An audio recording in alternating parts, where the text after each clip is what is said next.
Parliamo di cinema, una tenera vipera, ad ogni genera che oggi è bigama, all'anima libera che non ha più fisima, a gente cinica, misera e anonima, chi vive a Panama ed è morta a Veneta. Parliamo di cinema e di ciò che ci va. John. Nostalgia Broadcast.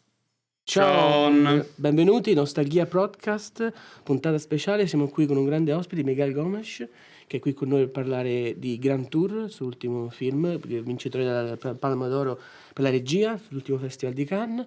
Siamo qui con Riccardo e Lucia, che siamo qui al Cinema Quattro Fontane. Vai, inizio io? inizio. E anche io. Buongiorno. Buongiorno. Anche io che? Buongiorno. Anche io. Sei qui? I'm also here. Ok, yeah. anche lui è qui. Ok, anche io. E io volevo subito chiederti, I wanna ask you in Italian, ok? Yeah, Ok, let's see.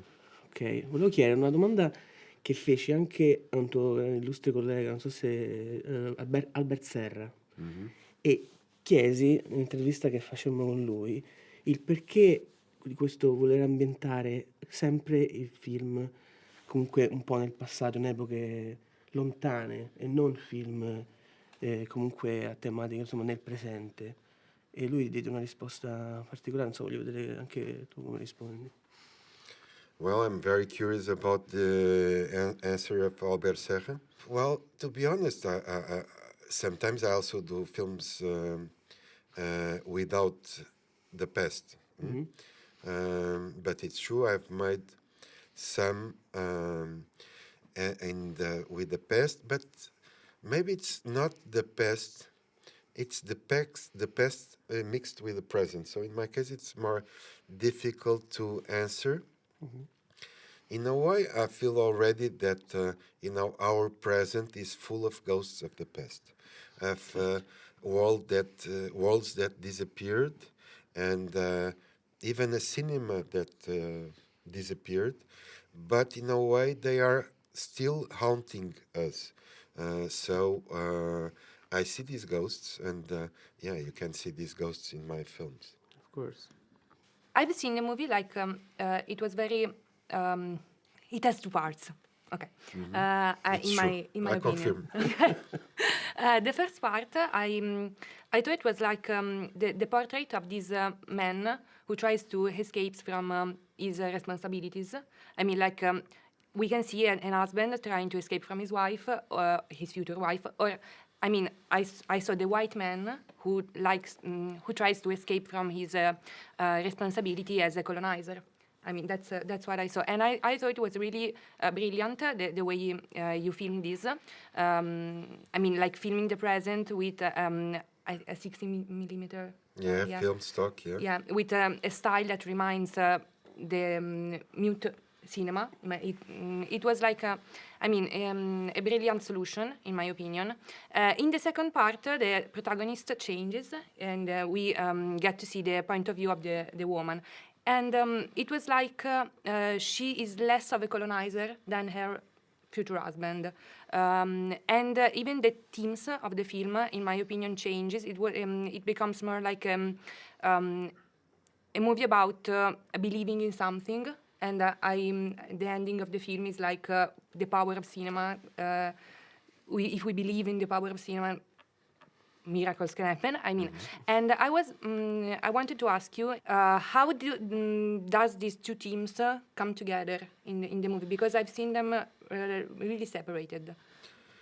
Yeah, it's we have always thought about having two parts in the film: the first part with the man and the first part with the woman.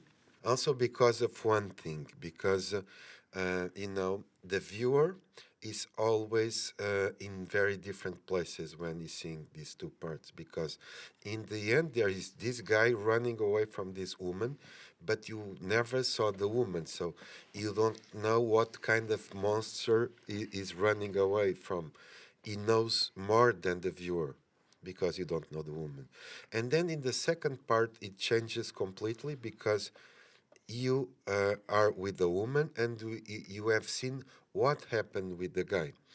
and we come back a little bit to the moment where he ran away. So you start again this trip, but now from her point of view, and so you know more than she.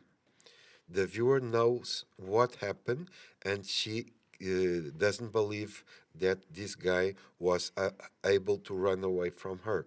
So this we had very clear that we should have two parts, doing the film from the point of view of the man and from the point of view of the woman would give also very different films.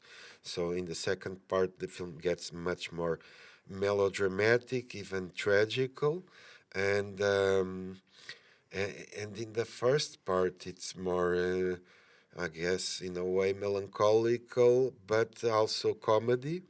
Um, so the way you saw the film, it's a very feministic point of view. Yeah.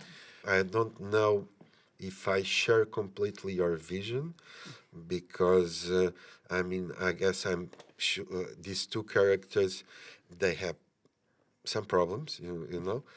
I kind of love them because I think it's good to, you know, to shoot with things we like, not with things we don't like. I mean, they can sometimes behave in a criminal way or do very stupid and yeah, bad things.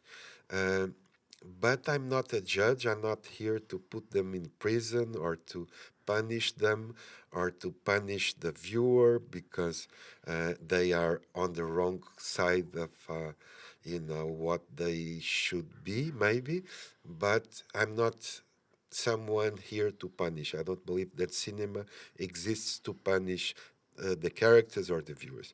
Um, so I would say that Molly uh, is not perfect.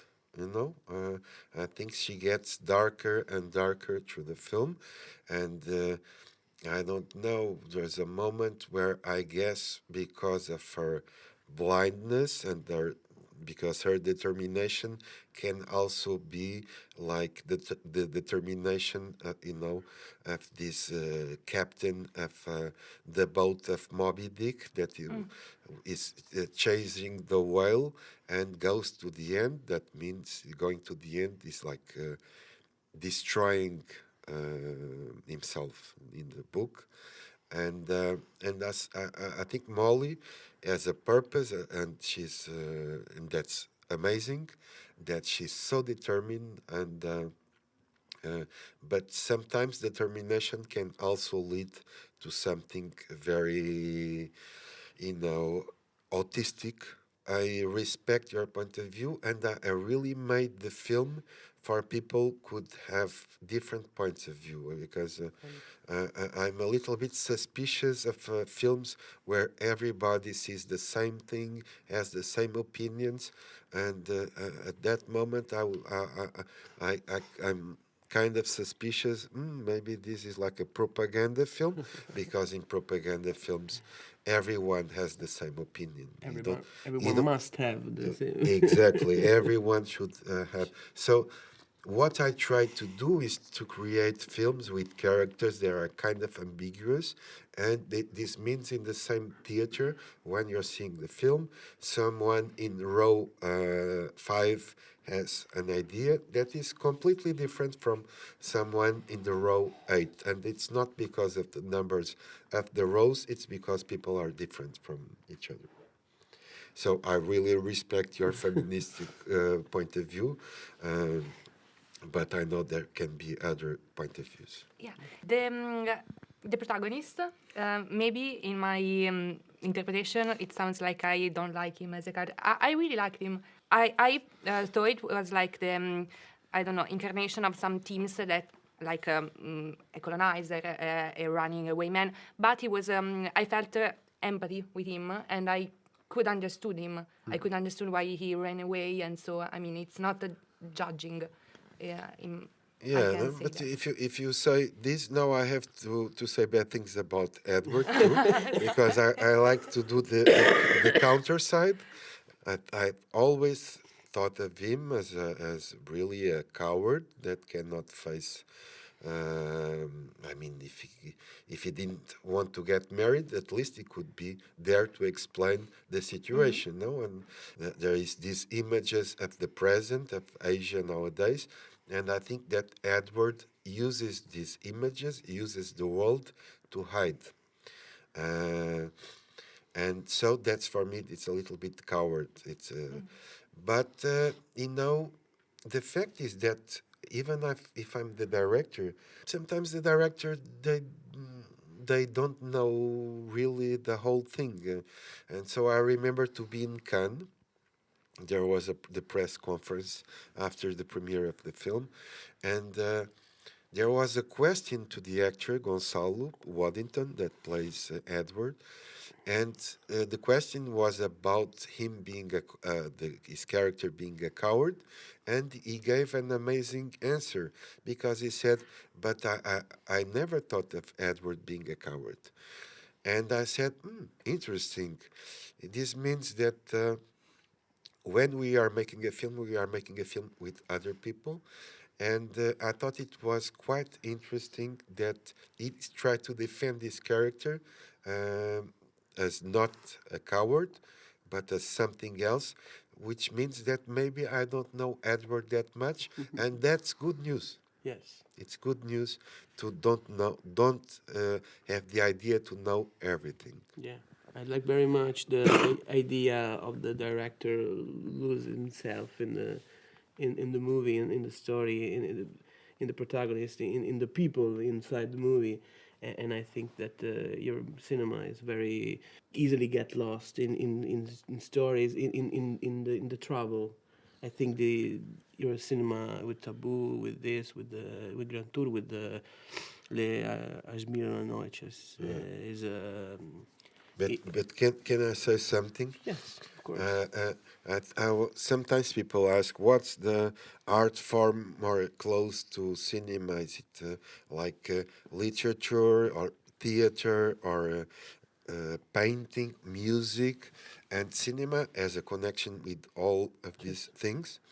But in a way, for me, my answer would be it's close to architecture because when you are creating a film, you invent a structure and you think that there will be someone living or passing into this creation of yours, this building, which is the film.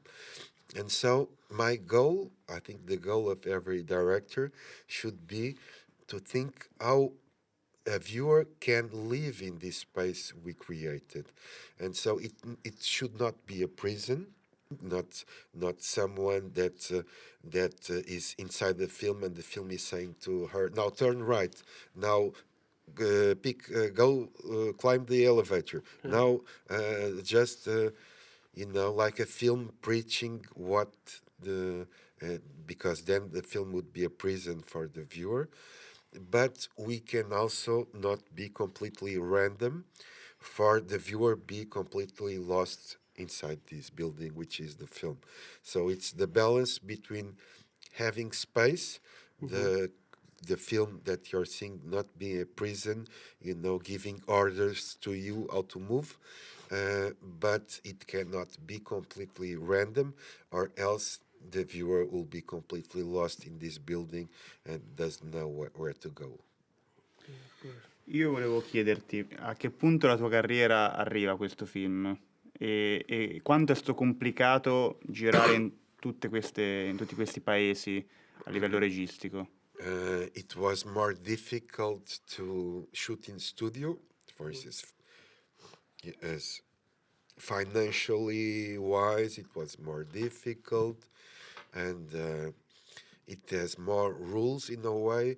Shooting it with a very small crew in all these countries with the support of local production companies was much more close to what I'm used to do. I mean, like in a film, like our beloved month of August, where I'm shooting in the countryside and watching how it works, this universe, what are the rituals of people, what they do, was very close to Asia. And I think my goal is the same in Asia or you know, in the countryside of Portugal is the same. It's like to try to be amazed, surprised with things and try to capture them and put them in a film. So it's the same. I can go very far away like Asia, or I can just go to the countryside in Portugal, and my cinema is try to find this amazement. And with very different things. I live in my neighborhood, but that I can be fascinated by them. The grand tour in my career, well, it's a moment. It's a very special moment because. Of course, the film was also it had a very big exposition because it was in competition in Cannes. The film got an important prize, and so before this film, I was trying to make a film in Brazil, which is called Savagery, uh, which is a film about a war that happened in the end of the 19th century in Brazil, and it's a very complicated film to finance, to do. And there was a moment I was trying to do the film before Grand Tour, and there was a moment I was almost giving up of doing this film. And now after Cannes, after the prize, I got back to this, and it's moving much faster. So I think that next year we'll be able to shoot this film, and so these are very good news for me. So it's the Grand Tour helped me at least to do the film I was trying to do before. It's a great news for us, good, because we got to see it before. E Fortunately. facciamo al volo le domande che facciamo di rito a ogni Sì. ospite, ad ogni ospite del podcast. Un'esperienza cinematografica che hai vissuto nella tua vita che ricordi con più piacere, che colpito. vuoi dirci? Well, I could talk about many experiences, but let's talk about Dumbo. You know, the elephant. Certo. So I was like maybe 7 years or 6 years old, and I was in this. How do you say this summer colony, summer Yeah. for kids? You know. Yes. Kind of summer camp. Summer Yeah, camp. summer camp. And so I was there, and we went to a theater, and we all saw Dumbo, and I was quite attached to Dumbo. But there were some kids older than me that were making funny because kids sometimes they want to play tough, Sure. and so they were making fun of Dumbo, and I was upset, and I said. Don't make fun of Dumbo, and we start to fight in the cinema over Dumbo. He beat me, which kind of relates with Dumbo. That is also a little bit fragile, and so this is a strong experience in cinema, fighting over Dumbo in the summer camp. They beat you. You don't beat them. No, they beat me. Ah, why? Well, Why? because they were older and stronger. Ah, ok, they were older. Ok. And l'ultima domanda è. Faccio un po' in inglese, un po' in italiano, domanda, non so perché. E volevo sapere i tuoi film preferiti, favorite movies, the movies that changed your. That made you a director. 2 or 3 films or some movies. Yeah, that's a big question.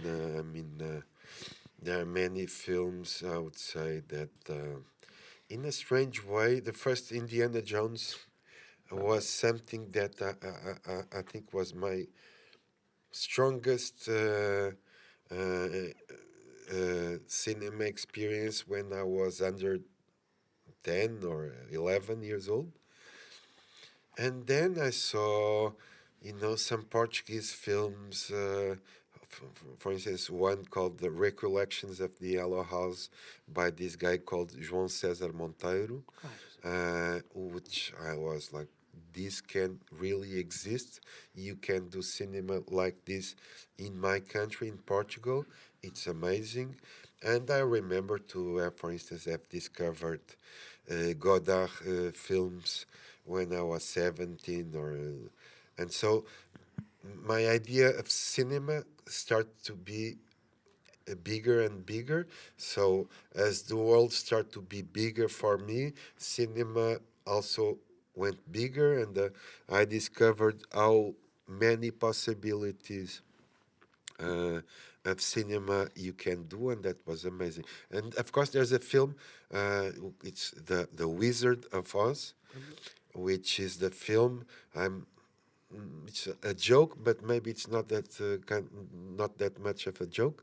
Maybe it's a little bit true. I have the impression that my films are remakes of The Wizard of Oz, because in The Wizard of Oz, what's the story? It's about this little girl called Dorothy, and she lives in Kansas, and she's bored. She lives in the countryside, and she dreams that there is another world that will be called Oz, and Oz is cinema. So there's another world, a possible world, a parallel world, where she thinks that exists, but she doesn't know how to get there. And suddenly you have a tornado, and the film changes from black and white to color. And she's in this world of cinema, a world that doesn't exist, with different laws of physics. And so you have, in one hand, reality, daily life, and on the other hand, this world of cinema that does not exist. It's the world of fiction. And in the films, I'm dealing also with this, with reality, with the world and the world that don't exist, a parallel world, the world of fiction and of cinema. And so my issue is how to pass from one to the other all the time, in different ways, in different films. There's another movie with this characteristic of the dream reality. There's a musical I love it, the Brigadoon of Vincent Minnelli. That's an amazing film. It's Right. yeah, it's a great. I love love it. that film. You're completely right. Yeah, there's this balance from the reality that it's not so good, and then there's love, and there's this dream, and another word. It's a I buy masterpiece. that. I buy that. Thanks. That is right. It's like also one of my favorite films It's ever an made. incredible movie. Bene, ringraziamo Miguel e diciamo che Grand Tour è al cinema dal 5 dicembre e i suoi film precedenti sono su Mubi per qualche giorno fino a quando stiamo registrando. Sono Tabù e la trilogia. Sì, esatto. E ringraziamo Gabriele che ci ha dato questa possibilità, il team di Coming Soon che ci sta riprendendo e niente, grazie Miguel, alla prossima volta, insomma, magari. Grazie mille. A te. Ciao a tutti. Ciao.